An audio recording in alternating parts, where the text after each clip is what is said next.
Es jueves de literatura y el escritor Carlos Martínez Azad está aquí con nosotros. Nos viene a platicar de su obra Los Rebeldes Vencidos. ¿Cómo estamos? Muy bien, muy buenas tardes. Buenas tardes, bienvenido. Aquí al auditorio. Gracias por venir a platicarnos de su obra y cuéntenos. Bueno, este es un capítulo muy importante de la historia de México porque es la última rebelión armada que hubo en contra del Estado mexicano. Es una rebelión que tocó lidiar al presidente Lázaro Cárdenas.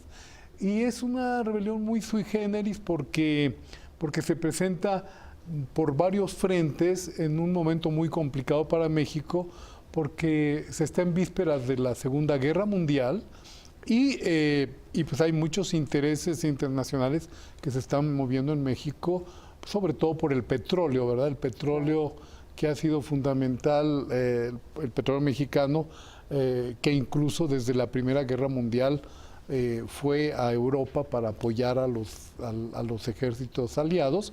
De nueva cuenta, en la Segunda Guerra Mundial le va a tocar lo mismo, pero antes se va a enfrentar al problema de esta rebelión que acontece en unos meses de 1938, cuando el general Cárdenas hace precisamente la expropiación petrolera, y este general es un general que se va a oponer a esa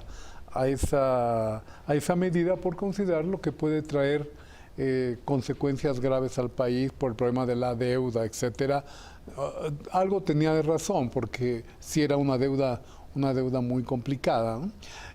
Sin embargo, pues aparentemente él no era una persona tan convencida ni que supiera mucho de los mercados internacionales. Sin embargo, había un ambiente muy tenso en México por las izquierdas que se estaban organizando, con un personaje muy clave en esos momentos, que era Vicente Lombardo Toledano, que fue pues uno de los soportes fuertes de Lázaro Cárdenas en la organización obrero y campesina.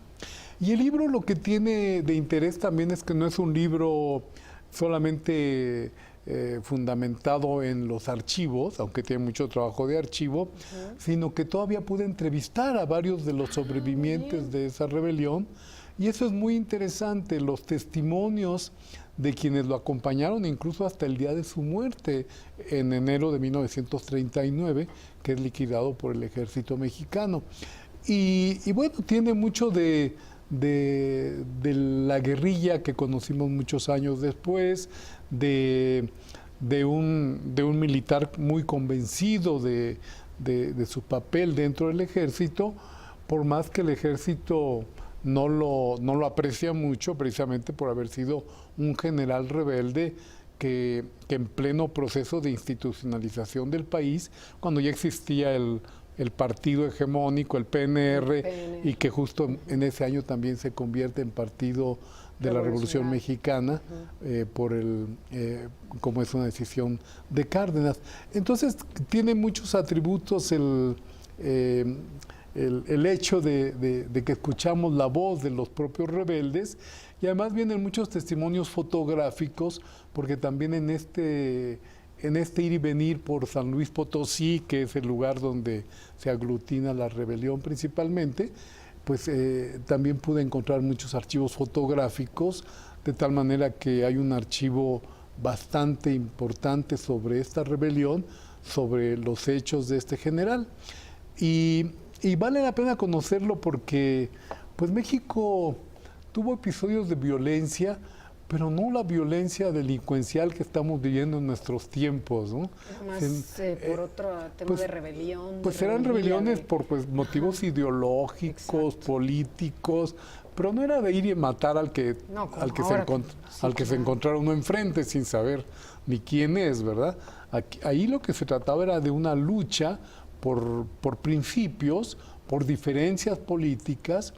Y bueno, y como se sabe, el gobierno de Cárdenas fue muy complejo por todo lo que se definió en ese momento.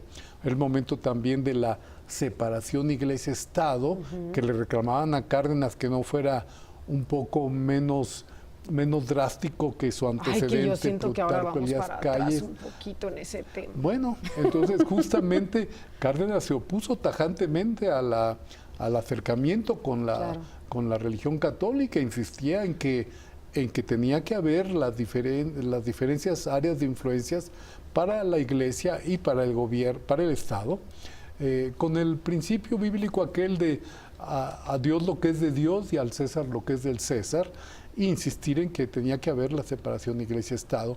En ese también el momento en que se decide en México que la educación que imparte el Estado debe ser socialista. Fue algo que costó, que provocó varias polémicas, varios problemas, incluso con la Universidad Nacional Autónoma de México, y finalmente pues se impuso en el artículo 3º constitucional la idea de una educación laica, libre y gratuita. Ay, se nos termina el tiempo, Carlos Martínez Azad. Todo eso es importante en estos tiempos que se concentra en esta rebelión del general Saturnino Ya está a la Cedillo. venta, entonces, ya lo encontramos. Ya está a la venta y creo que, sobre todo para la gente joven, es muy importante conocer que conozcan, de estos temas. se den cuenta que México pues tiene una memoria histórica y que por fortuna los tiempos no fueron siempre como los que están atravesando ahora, ¿no? Muchísimas gracias. Muchas gracias. Gracias a ti, Carlos Cristal. Martínez Hasta luego. Azad. Y aquí está entonces, ya está a la venta.